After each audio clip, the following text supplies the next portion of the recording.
it's my great pleasure to introduce and welcome two enormously talented authors, Margaret George and Madeline Miller. They'll be our guides into and through momentous history and spellbinding myth. The Detroit Free Press describes Margaret George's fictional biographies of towering world figures as brimming with lust, violence, cruelty, and lively conversation. Who could say no to that? Her flair for the dramatic is equaled by her devotion to truth. Her critically acclaimed best-selling novels such as Helen of Troy, the Memoirs of Cleopatra, the Autobiography of Henry VIII, and Mary Called Magdalene weave their spells while adhering as closely as possible to the factual historical record. Her latest novel, The Splendor Before the Dark, is the sequel to the Confessions of Young Nero. The Washington Post wrote, George's construction of Nero is more than a revisiting of fact. It's a subtle exploration of identity and the insidious effects of power. Madeline Miller is the author of the Song of Achilles, a reimagining of Homer's The Iliad and its doomed champion that won the Orange Prize. She is an Ivy League educated classicist who for the last decade has taught Latin, Greek, and Shakespeare to high school students. Miller's latest novel, Circe, is a subversive revision of the story of the daughter of Helios, a witch, lover, and humanist who draws the ire of both gods and mortals. It is also a New York Times #1 bestseller. NPR's Here and Now said about Circe, whether or not you think you like Greek mythology, this is just great storytelling. It feels cinematic. Lusty, violent, cruel, and lively gods, witches, and mortals are with us tonight, brought here by two visionary writers. We're going to hear from Madeline Miller first, and then from Margaret George. So please join me in welcoming Madeline Miller. Hello, thank you so much. I'm going to come out from behind the podium because I'm an old high school teacher and it feels weird for me to be trapped back there. So I'm thrilled to be here, and I'm so thrilled to be here for such a wonderful lecture series and also with Margaret George. There has been so much talk, I think, in recent years about sort of telling stories of characters who didn't have a voice or who maybe didn't get the attention that they deserved in history, and she was a pioneer. She was doing it before everyone else was doing it, so I'm thrilled to be here with her. I want to start just by reading a very, very short passage from Circe, and then I'm going to talk a little bit about how I came to write the novel. So Circe is most famous for appearing in the Odyssey, where she turns Odysseus's men into pigs. And she is also the daughter of the sun god Helios, and she is the first witch in Western literature. So the passage I'm going to read to you comes from towards the middle of the novel, after she has already started turning men into pigs. And the he in this passage is Odysseus.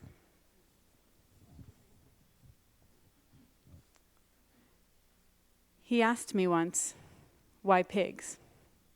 We were seated before my hearth in our usual chairs. He liked the one draped in cowhide, with silver inlaid in its carvings. Sometimes he would rub the scrolling absently beneath his thumb. Why not? I said. He gave me a bare smile. I mean it, I would like to know. I knew he meant it. He was not a pious man, but the seeking out of things hidden. This was his highest worship. There were answers in me. I felt them buried deep as last year's bulbs growing fat. Their roots tangled with those moments I had spent against a wall, when my lions were gone, and my spells shut up inside me. After I changed a crew, I would watch them scrabbling and crying in the sty, falling over each other, stupid with their horror. They hated it all, their newly voluptuous flesh, their delicate split trotters, their swollen bellies dragging in the earth's muck. It was a humiliation, a debasement. They were sick with longing for their hands, those appendages men used to mitigate the world. Come, I would say to them, it's not that bad. You should appreciate a pig's advantages. Mud slick and swift, they are hard to catch. Low to the ground, they cannot easily be knocked over. They are not like dogs. They do not need your love. They can thrive anywhere, on anything, scraps and trash. They look witless and dull, which lulls their enemies, but they are clever. They will remember your face. They never listened. The truth is, men make terrible pigs.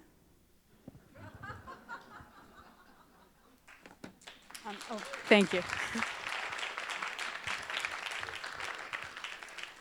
So my relationship to these myths and to the ancient Greek stories and to Homer in particular goes back all the way into my childhood, where my mother used to actually read me pieces of the Iliad and the Odyssey as bedtime stories. And I have a memory of her reading to me the first line of the Iliad. Sing goddess of the destructive rage of the Song of Achilles. Sing goddess of the destructive rage of Achilles. And I was so entranced by that. I wanted to understand, who is this Achilles? Why is he so angry? I was just immediately sucked into this incredibly exciting world. I also liked Goodnight Moon and Dr. Seuss and those things. But there was something about this that felt really, really exciting and gripping to me. I was fortunate at the time to be living in New York City, which had a wonderful antiquities collection at the Metropolitan Museum of of Art, not modern art. If I had been living here, that would also have been very fortunate, because there are some wonderful antiquities here as well. But getting to see the statues was really, really exciting, and sort of see all the art. Now, of course, the statues don't look quite the way they would have looked in the ancient world, because one of the biggest sort of misconceptions about those statues is that they would all have been white marble like that. They were actually painted in a riot of color. And there's at the Met, there's this picture of a wounded Amazon, and you can see in the marble her wound is sort of cut in the ancient world. That would have all been painted sort of gore, blood red, dripping down her side. And so I didn't know that at the time. But they're still beautiful, painted, not painted, it doesn't matter. They are wonderful pieces of art. Then I came here. I moved here for high school. I actually attended Shipley. And I had a wonderful Latin teacher at Shipley who saw my obsession with these stories. And he said, I can teach you ancient Greek if you're willing to work hard. And I said, sign me up. And he did, in fact, teach me ancient Greek, or begin teaching me. And I was able to read Homer with him and to start reading the Iliad in particular. And being able to read these stories in the original poetry was so exciting. It was just, I had thought I had loved them before, but reading the poetry and really experiencing Homer with no language barrier was a revelation for me. So I knew I wanted to go off and continue to study these things. My first meeting with Circe, though, in particular, came from when I was 13 years old. I was still living in New York at the time. And everyone in English class that year, I was in 8th grade, read the Odyssey. And I was really excited because this was the first time that I had my own copy of the Odyssey. I was highlighting it and I was making all kinds of notes in the margin. And I actually found this copy the other day is horribly embarrassing and no one will ever see it. But I was really excited about the Circe character in particular because there's so few female characters like Circe in the ancient stories. Oftentimes the women are just names. It's, this person's mother and this person's daughter and this person's wife, and that's kind of all they get. If their story is really exciting, they might get to die at the end of it, and that's pretty much it. Then there are a few of these kind of larger-than-life mythological figures. Helen, Antigone, Medea, and Clytemnestra, but oftentimes they're really villainized characters. They're treated very badly or seen as, these very negative, assigned very negative traits. And Circe was different. She was this very interesting character who had power, but she didn't need to be punished for it by the end of her story. She didn't really fit into the villainous category totally, but she also didn't really fit into the totally good category either. She was kind of floating in this middle space. And I was also excited about her section because when Odysseus arrives on the island of Aiaia, her magical island where she turns men to pigs, he arrives at a moment that's really interesting in his story as well. So when Odysseus first leaves from Ithaca to go fight in the Trojan War, he has 12 ships. They all sail to Troy. They spend 10 years besieging the city. And at the end of those 10 years, Odysseus finally comes up with the Trojan horse idea. So a bunch of Greek soldiers get in it. The Trojans believe it's a gift. They pull it inside the city. They come out, the Greeks come out. They sack the city. In the ancient world, sacks of cities were incredibly ugly and horrifying things. All the men would have been slaughtered, the women and children taken as slaves, absolutely everything stripped and burned. So Odysseus has lived through that and in fact caused it. He leaves with his 12 ships and all the other kings and princes and captains. They all go home after the war. And 2 years later, Odysseus is still not home. And in that time between leaving Troy and landing on the island of Aurea, Circe's island, he's lost 11 out of his 12 ships. So he is grieving, he's exhausted, he's overwhelmed. And then here he is on this beautiful, lush island.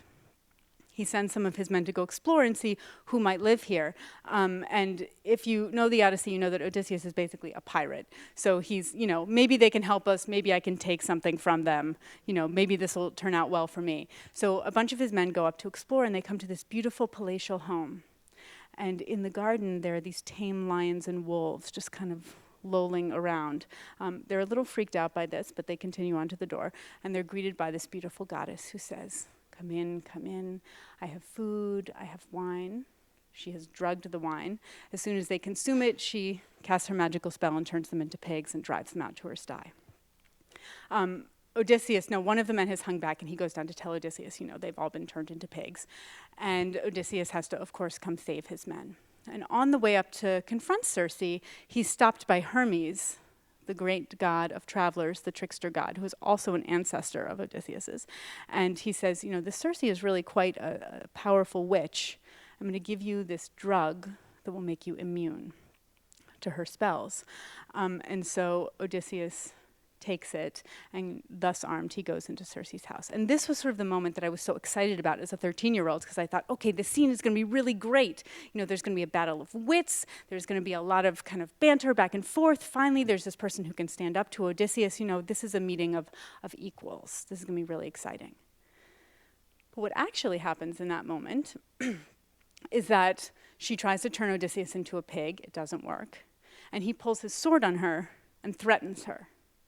And she screams and falls to her knees and begs for mercy, kind of all in one breath. And I just remember this profound feeling of disappointment as a 13-year-old. I was so frustrated that, that's it? That's all she gets? Here's this incredibly interesting, powerful female character, and she sort of immediately has to be squashed to serve the traditional male hero's story. And I just wanted to, I didn't know that impulse to kind of keep the camera on her a little bit longer would, many years later become this novel, but I do think that was sort of the seed of the novel. And I continued to meet Circe as I continued to study these ancient texts. And I was also struck by how she too actually is kind of villainized in popular culture. I think when people remember her, they remember the pigs, understandably.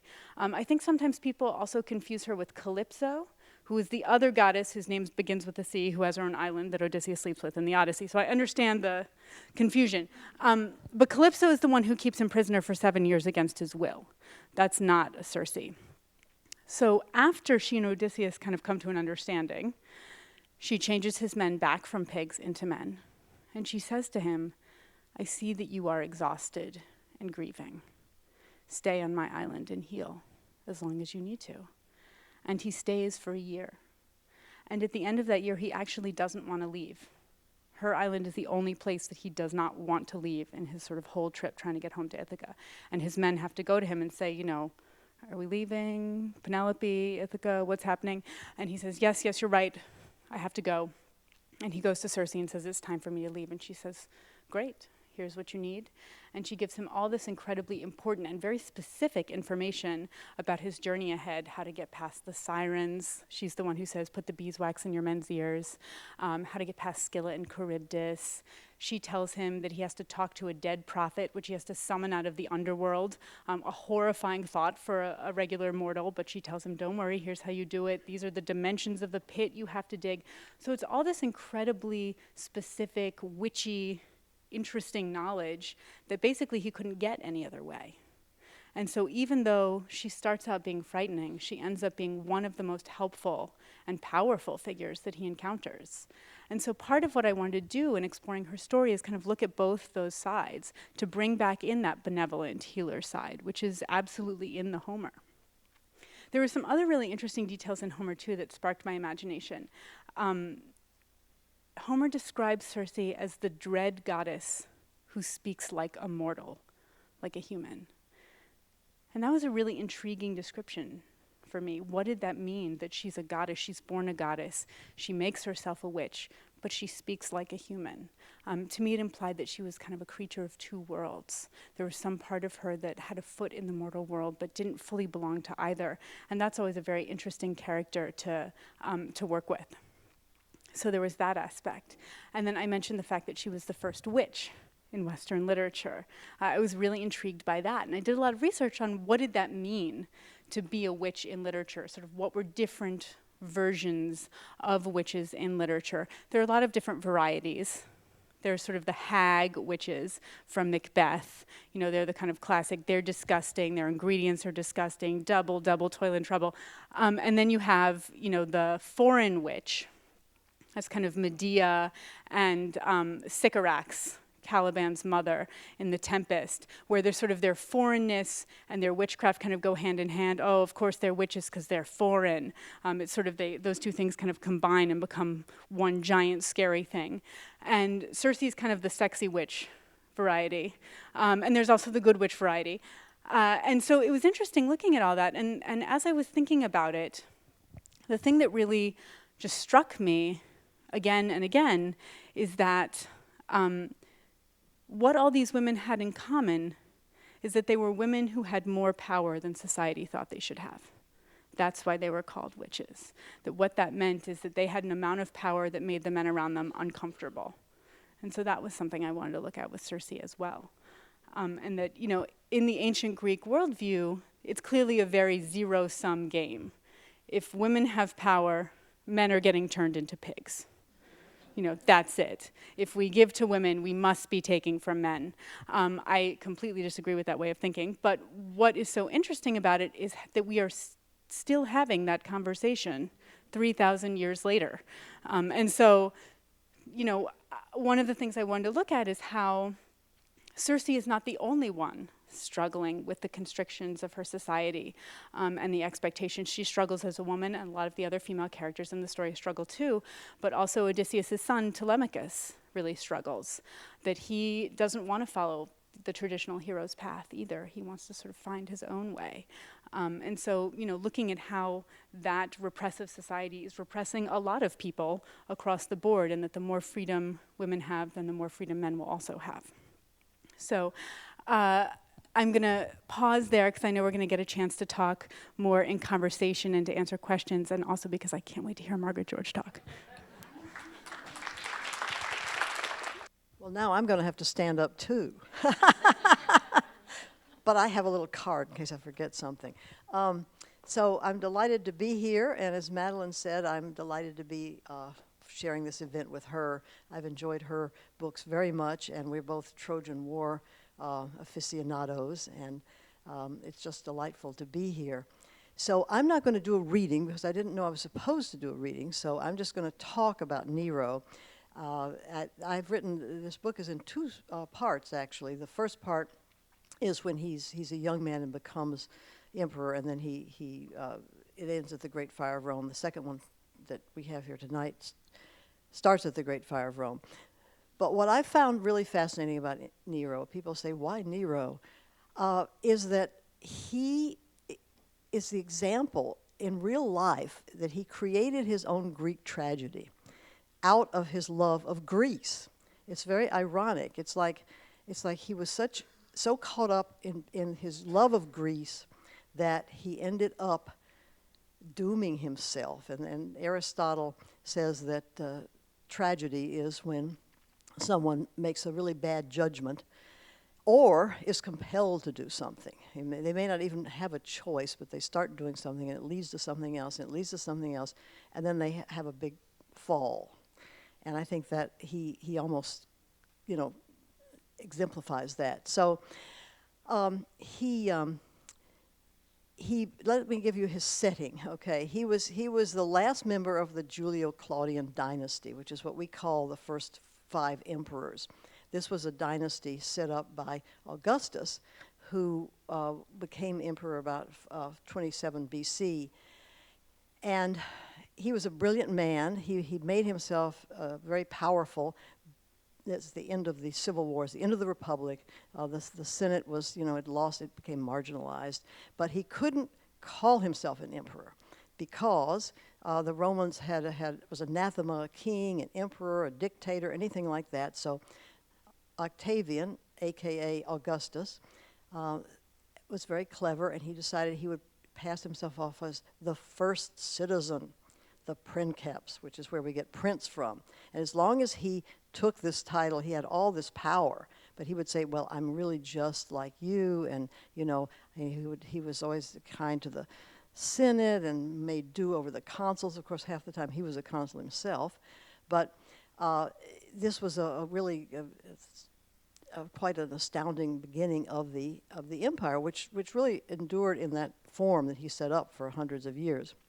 But great a statesman as he was, he had one big problem he couldn't figure out, and that is, if you're not the king, you're not the emperor, you're not the dictator, how in the world do you have a succession? So if you're just the first citizen, there's no guarantee that your children are going to succeed you. So he was married to Livia, and she had 2 children, two sons, Drusus and Tiberius. Octavian had 1 daughter, Julia. And after that, everyone that succeeded to the throne really was descended from one of those, and it was even better if you were descended from both sides. So after Augustus came Tiberius, then came Caligula, then came Claudius, then came, last of all, Nero, who was the last of that dynasty. So the thing about Nero was that there were a lot of, by the time you got down to him, there were a lot of these cousins around that were probably equally qualified. They equally were descended from Augustus. And so, how are you going to choose which one? Well, he had a very ambitious mother, Agrippina the Younger. Now, there are those, like Madeline was saying, that they say she really wasn't this horrible Cruella de Vil character as she's portrayed in history, because she was a very ambitious and intelligent woman, and that didn't go over very big in Rome.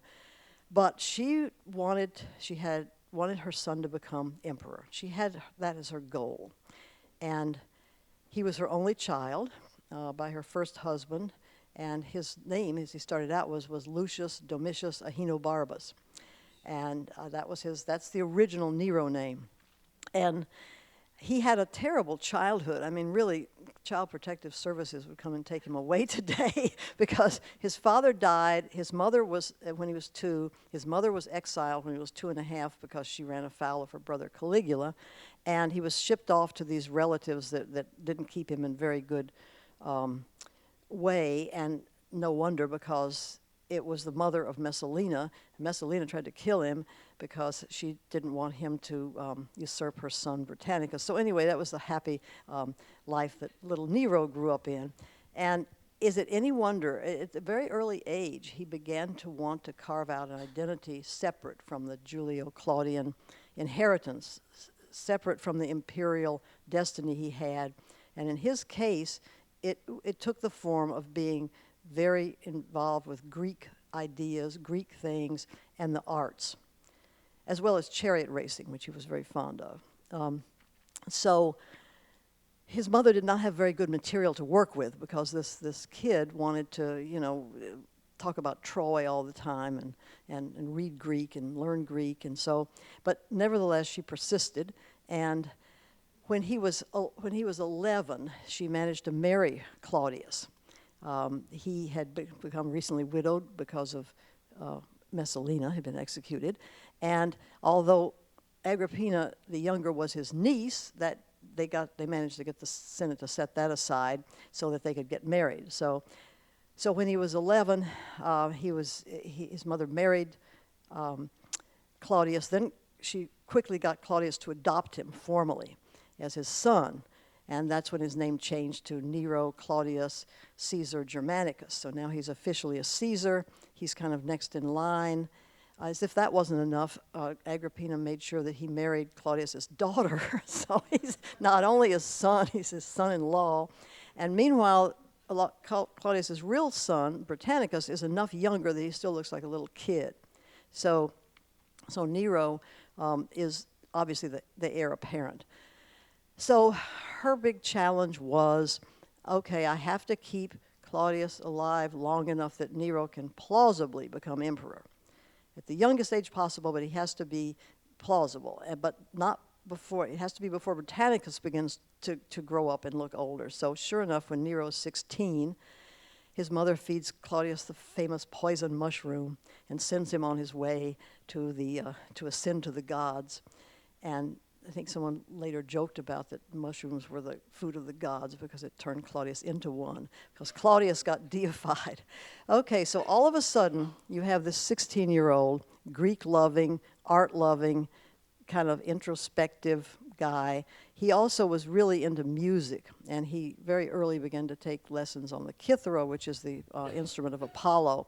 It's a very complicated instrument. It's not like it's much more than the lyre. You can see what it looks like in statues of Apollo because it's often depicted in 3D. So all of a sudden you have this 16-year-old. So at the age that our kids are getting driver's licenses, he suddenly had command of the whole Roman Empire. And also, what do teenage boys do with their mothers? They don't want to obey their mothers, do they? So Agrippina's great ideas of how she was going to rule him quickly ran aground. And he continued his now he really wanted to go, full on with his Greek obsession. And he tried to set up, he thought that the Roman gladiator games were just too violent. He didn't, and they should turn to the Greek athletic contests. And so he tried to stage these Greek athletic contests like they had the Panhellenic Games in Greece. The Romans didn't go for it. They said, why would anybody sweat and jump and train if they're not in the military? We'd rather go see the gladiators. And when he tried to put on plays, when they would announce that the gladiator shows were on, everybody would get up and leave and run to the arena. So, And so he himself, as he got more involved in his arts, and he was not a bad emperor, really. He did quite a good job. The empire was quiet. There were really no big challenges in the early part of his reign. So really, he didn't have that great duties to attend to. Nonetheless, he did want to immerse himself in his true love of these things, and he wanted to perform, and this really began to shock people because, it really wasn't seemly, and the Senate didn't like him anyway because, one, they thought he was too young, which he was, and two, they just thought he was not behaving in a seemly manner for an emperor. But he needed, as an artist, he needed to get feedback on how good he was. I mean, I think he was probably pretty good, or he wouldn't have gone in for those things, but all artists want to know, really, how good am I? What do other people think of me? Besides just your friends, family, and people who have a vested interest in you. So that's why writers cringe, but they do read their reviews. Although I've heard that some people don't, but I don't know who those people are. I don't think they have the willpower to not look at them. So he found that he was really more and more kind of breaking boundaries and being apart from what was considered he felt more at home with the lower classes than he did with his own aristocratic and noble classes. And in fact, after he died, his successor, Vespasian, said, Nero will always be missed by the riffraff, Well, he was loved by the riffraff. Unfortunately, they didn't write the histories about him that survived. So 10 years into his reign, you had the Great Fire of Rome, which was really the pivotal event in his reign. It broke out in 64 AD. He had been emperor for 10 years by that point, so he was 26 years old. By the way, he only lived to be 30. So, like Peter Ustinov playing him in Quo Vadis was about 30 years too old. But Nero was a very young person all the way through, which probably kind of accounts for some of his idealism, some of his not really facing reality. He's still a very young person. But anyway, so the fire broke out in July, and Nero was not even in Rome at the time. He was actually down in Antium, which is where he was born, and he had just performed his great epic, The Fall of Troy, to an audience. He loved writing epic poetry and music. And then he heard about the fire, and he came running up as fast as he could. He got there on the second day of the fire. The fire burned for 9 days, and it was the greatest urban fire in history until World War II, when the bombing of the cities in World War II. So as soon as he got to Rome, he threw himself into the efforts, first of firefighting, and went out with the firefighters. And there was a fire department, which Augustus had founded. It wasn't very effective, of course, because they didn't really have the machines to pump water up very high. But he did do that, and when the fire finally died down, and he then threw open all the palace grounds and for the refugees, and brought food down from the countryside, surviving people. And Rome now was 70% destroyed. And so the first thing that he did, too, was that he then decided, okay, we're going to rebuild Rome. He was, for some reason, an optimist about most things. And that, again, is probably part of his youth. We're going to rebuild Rome, and it's going to be better than ever. And he said, first of all, and it was the first urban planning that anybody ever did, he said all the streets are going to be a certain width. We don't want these narrow streets because that's conducive to fires. You can't have any more of those overhanging balconies, because they're also fire traps, and fire leaps from one side to the other. The houses had to be built of a special fireproof stone from a certain quarry, and they couldn't share a common wall. They had to be 3 feet apart. And he wanted to put in green spaces, which people thought was kind of crazy. Why would you leave open spaces in the city? And he was criticized. For that, and they complained about. They said, "Well, the wide streets it's really hot because we can't put any shade over them." And then he went ahead to build his palace, and this was going to be a palace complex. There was a conventional sort of part of it down near the Forum, with an artificial lake and then a regular kind of palace, but up on the Oppian Hill overlooking that was his really architectural masterpiece, the Domus Aurea, the Golden House, which you all have probably heard of. It is quite an astounding building, and it survives only because after Nero died, Titus filled in the building with dirt to make it a platform for his Roman baths, which ironically preserved it. It was rediscovered in the Renaissance, and Raphael and some other artists actually went down on ropes and saw these magnificent frescoes. And he copied some of them, and they're in the Vatican on one of the galleries. It was the fourth style of Roman painting. It was quite different than the earlier. And then now it has been hollowed out. It's been excavated. About half of it has been, and they have found that, for one thing, the two great engineering things that he did. And we cannot judge his music. We can't hear him sing. It's not like Elvis. You can say, well, let's listen to him. And his poetry, only 4 lines of it survive, and they're not from the same poem. But the architecture does, and you can judge that on its own merits. And so, oh my, I'll have to hurry. Okay. Anyway, he used light as an architectural element. And he also had this beautiful octagon room, which was the first open room that ever wasn't supported on pillars. The weight's distributed down on the side, and a big oculus, and it influenced the Pantheon. Well, people didn't appreciate him, and they started saying he must have started the fire so he could build his palaces, and that he stood up and sang of the fall of Troy. And then there was a big conspiracy against him with a lot of senators, and then also some of the military who thought he was kind of effete.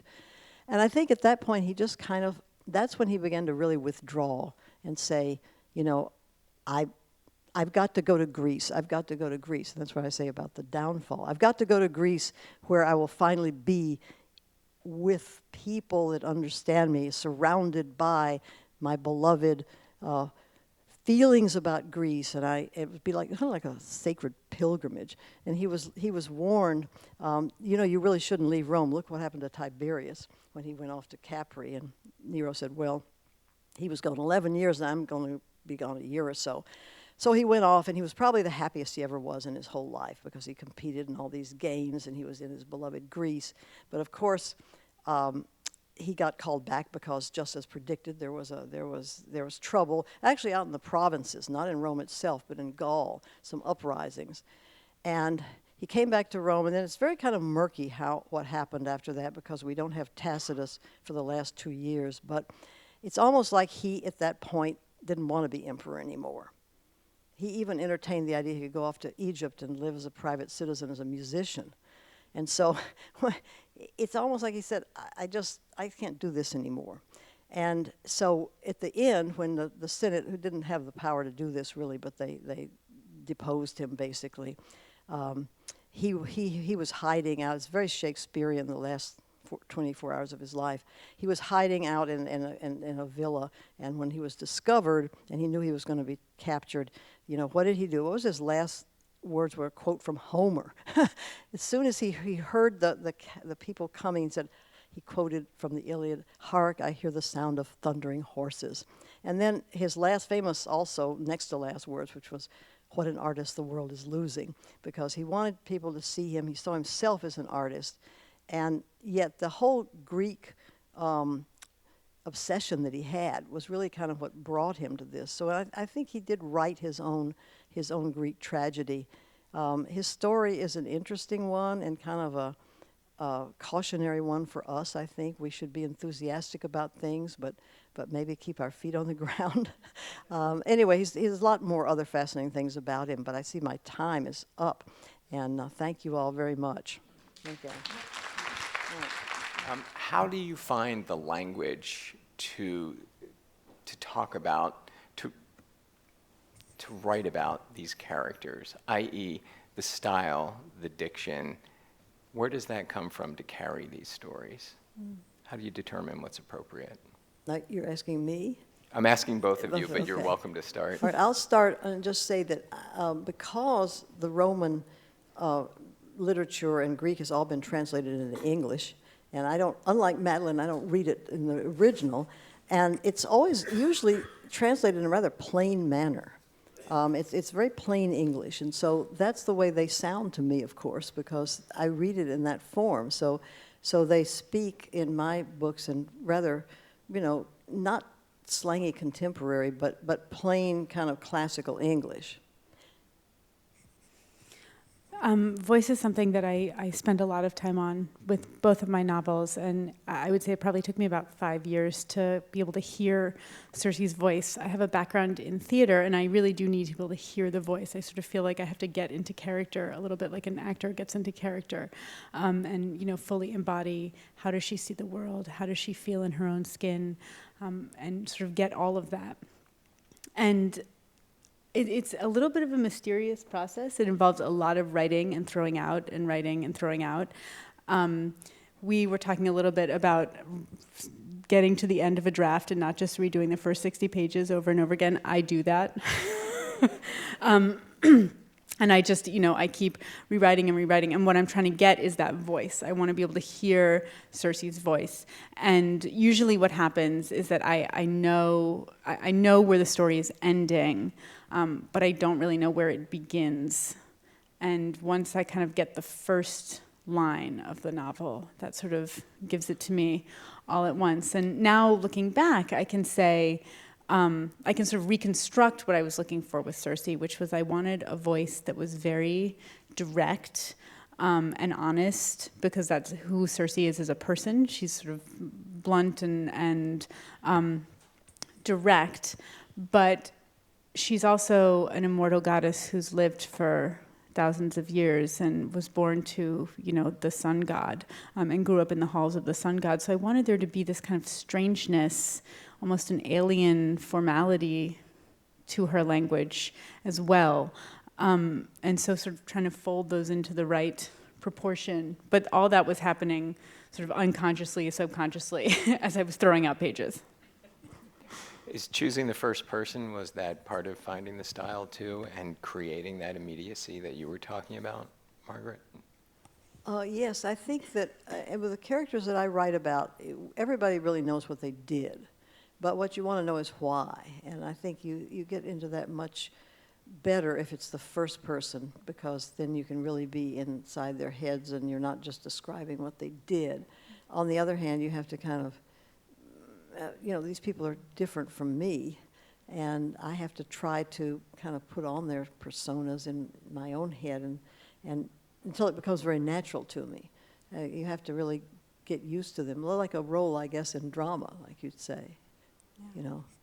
I guess if you play Hamlet long enough, you begin to know how Hamlet would feel. I don't know. Yes. And I think, for me, first person, I love to write first person because I think you can do exactly as you say, the psychology of the character you can really dig into, and you can dig into those whys. That's one of the most amazing things in the whole Circe episode in the Odyssey, is that no one ever asks her, why are you turning men to pigs? How did you start doing this? Odysseus is theoretically, the most curious man in ancient mythology, and he doesn't ask her. And Homer doesn't tell us. And so, the only way you can really fully get that perspective is to write from her. Mm-hmm. But I also it felt important to write from her voice, because I felt that her voice is so silenced in the original, that she really just serves Odysseus' story. She's just a cameo in his story, and we're following his arc. And so I really wanted this to be her story. She's at the center of the epic, and she speaks for herself. Yeah, and I know that there have been some other Nero novels, but they were never told from his point of view, and they were also told at a remove, like his Seneca's brother's son and things like that. And so those people are just looking from the outside too. And I just felt, well, it's always, if you can do it, I like the first person for that kind of thing.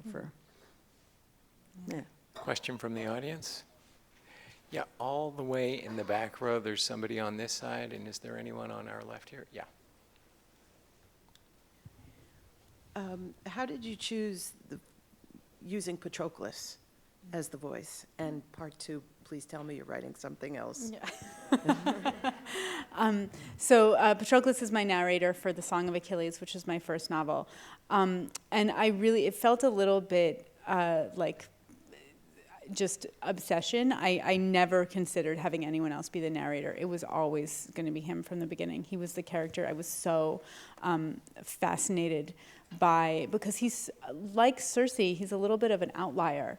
In the, Achilles completely just loses it when he finds that Patroclus has been killed. That's a spoiler, but it's also a 3,000-year-old story, so I'm just going to go with it. So when, Achilles in the Iliad finds out that Patroclus has been killed, it's like his life just explodes, and he's overwhelmed with grief and rage, and he can't get over it, and that was really interesting to me. Who is this man who basically has very few lines, is really in the background for most of the Iliad, but who means so much to Achilles? And he's described by Briseis as being always gentle, which is an extremely unusual adjective for an ancient Greek hero.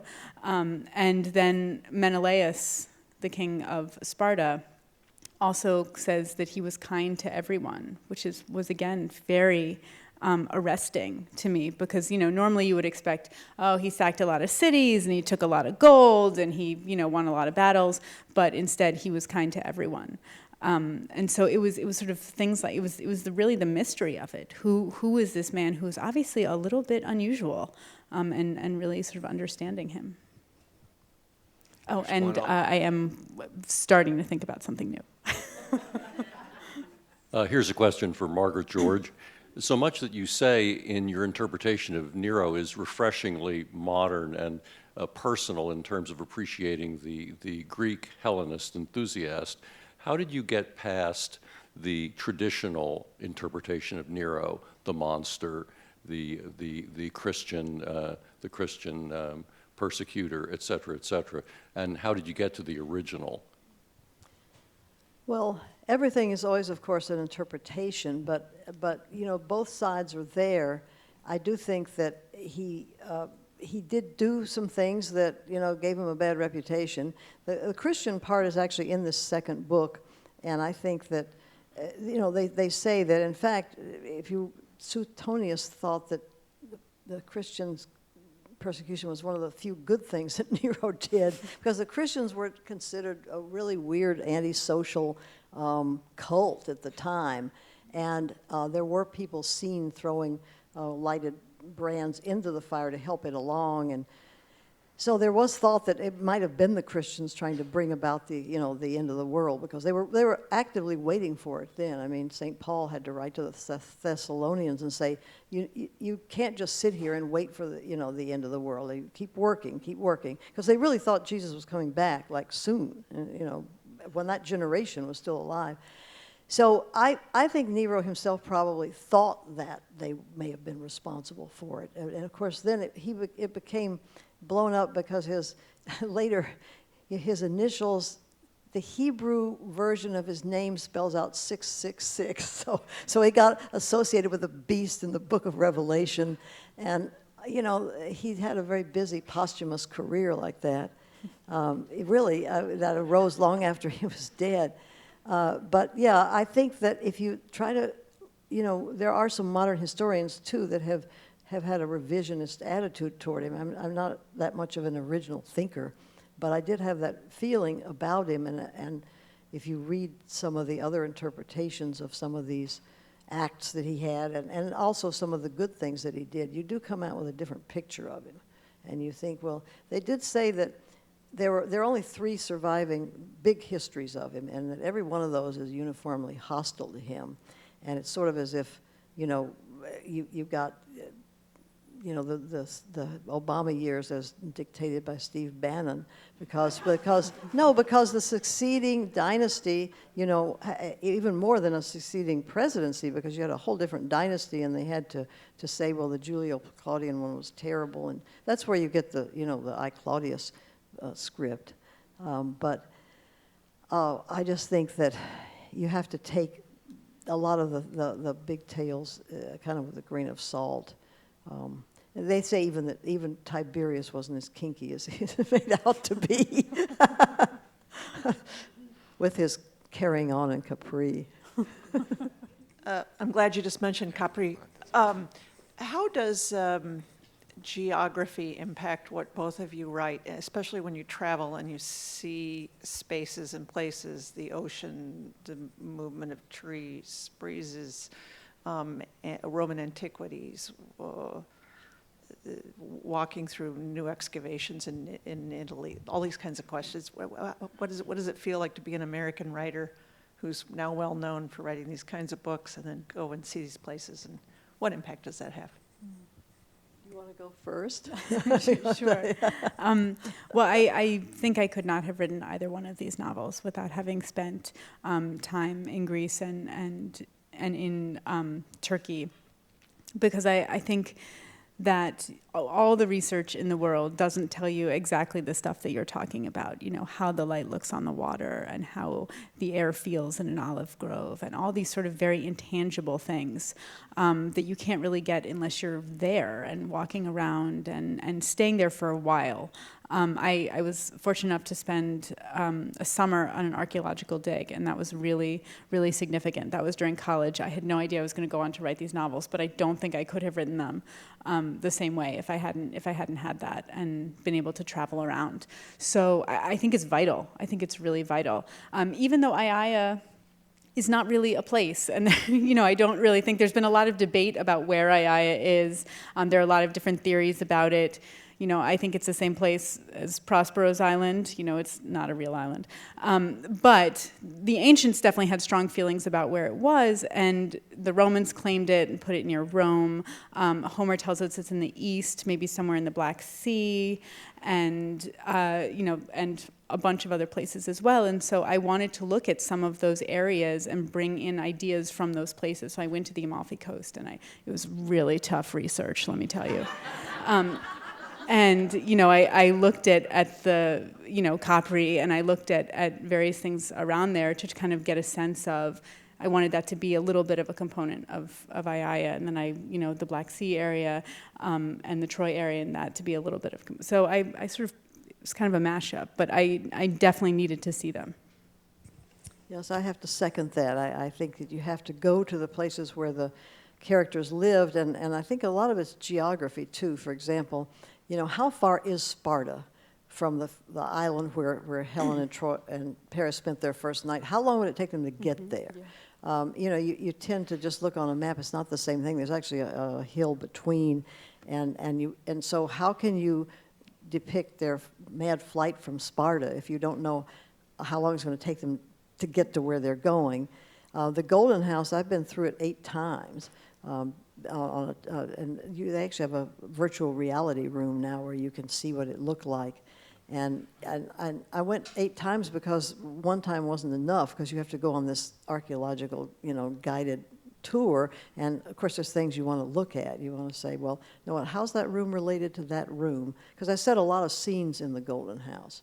And you want to know, okay, but how far away is the octagon room from that room? And I think you have to go there. And then, of course, the climate. I mean, the way, like you're saying, the way the sun falls on the hills, the kind of, even like what the little ground cover is like. What is on the ground? Are there little tiny flowers? What color are they? That kind of thing. If nothing else, it makes you feel more confident when you write it. I mean, you keep saying, well, I've seen it.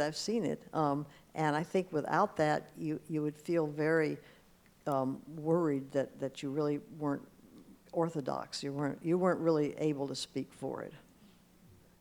The characters in both of the novels that you've written, your narrating characters especially, feel alive and contemporary in a way that I think is unusual when you're reading fiction that's based in the classical world. But they also feel like very rooted and grounded in their own time, or in their own mythical time. How do you go about approaching that sort of synthesis, especially when you're writing someone who's recognizably queer in the way that Patroclus and some others have been?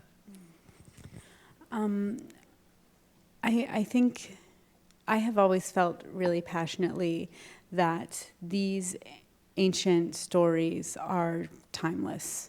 That although the trappings of culture have changed, and we don't go to war in chariots anymore, we still go to war, and we still love and grieve and hope and despair, and we still have all these really primal human experiences that Homer and the other ancient poets really eloquently express. And so partially I felt like I didn't really have to do that much, because it's all, it's there. That the part I was doing is the psychological part. Homer doesn't really, he's not like Shakespeare. He doesn't give us the monologue about the internal state. So I'm drawing the emotional arc. But I certainly at the same time that I feel like all that is there, I also did want to tackle things.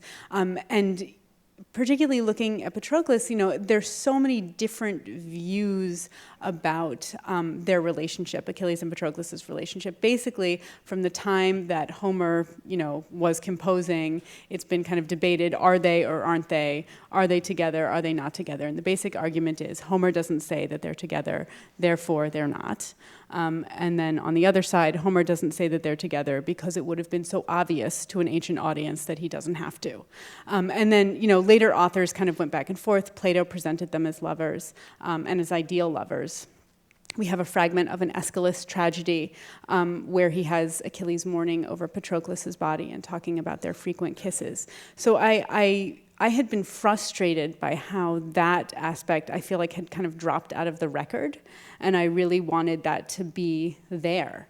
And at the same time, I wanted to address the fact that this is very much a current struggle and an ancient struggle. And yes, although norms were different, and having a wife and then having a lover was much more common, Alexander the Great, for instance, that it was still, if you were monogamous and you didn't marry and you were just with, a man, a same-sex lover, that was considered unusual. And so there would have been some kind of negative, they would have been negatively treated for that in some ways. And so sort of trying to keep it within the ancient world, but also the fact that we're still dealing with all these things. Thank you. Ladies and gentlemen, please join me in thanking Madeline Miller and Margaret George.